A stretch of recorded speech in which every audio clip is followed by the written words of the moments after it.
వచ్చే ముందు మిత్రులు కొత్తగూడెం శాసనసభ్యులు రాష్ట్ర సిపిఐ సెక్రటరీ సాంబశివరావు గారితో కూడా నేను మాట్లాడాను.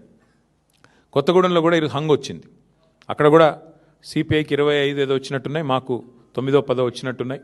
కాబట్టి నేను వారికైతే ఓపెన్ ఆఫర్ ఇచ్చినాను. సింగరేణిలో జరుగుతున్న కుంభకోణాలు, సింగరేణిలో జరుగుతున్న దుర్మార్గాలు, అరాచకాలకు అడ్డుకట్ట వేయాలి అంటే డెఫినెట్గా మేము మీతో కలిసి వస్తాము. కాంగ్రెస్ బీజేపీని అడ్డుకోవాల్సిన అవసరం ఉంది.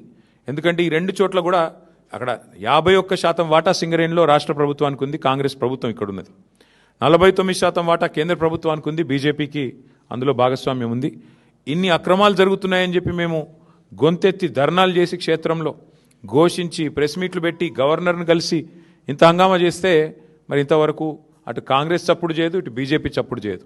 అందుకే మిత్రులు సిపిఐ రాష్ట్ర సెక్రటరీ మరి సాంబశివరావు గారికి నేను ఫోన్ చేసి చెప్పాను, మీరు కనుక తీసుకోవాలనుకుంటే కొత్తగూడెం కార్పొరేషన్ మీరు తీసుకోండి, మేము మద్దతు ఇస్తాం ఓపెన్గా అని చెప్పి కూడా వారికి చెప్పడం జరిగింది. ప్యూర్లీ ఒకటే ఉద్దేశం, సింగరేణిలో జరుగుతున్న దోపిడీని, సింగరేణి కేంద్రంగా ఉన్న కొత్తగూడెంలో తప్పకుండా అక్కడ మరి కాంగ్రెస్ బీజేపీని ఎండగట్టాలన్న ఉద్దేశంతోనే ఈ ఆఫర్ కూడా మేము ఇచ్చాము. అట్లా కలిసి వచ్చే లౌకిక పార్టీలు ఉంటాయి, చాలా రకరకాల కాంబినేషన్స్ ఉంటాయి. ఇవన్నీ కూడా చూసిన తర్వాత మేమైతే డెఫినెట్గా గట్టిగా పోరాడినాము. గట్టిగా క్షేత్రస్థాయిలో మా నాయకులు, మా కార్యకర్తలు కూడా బలంగా కొట్లాడారు.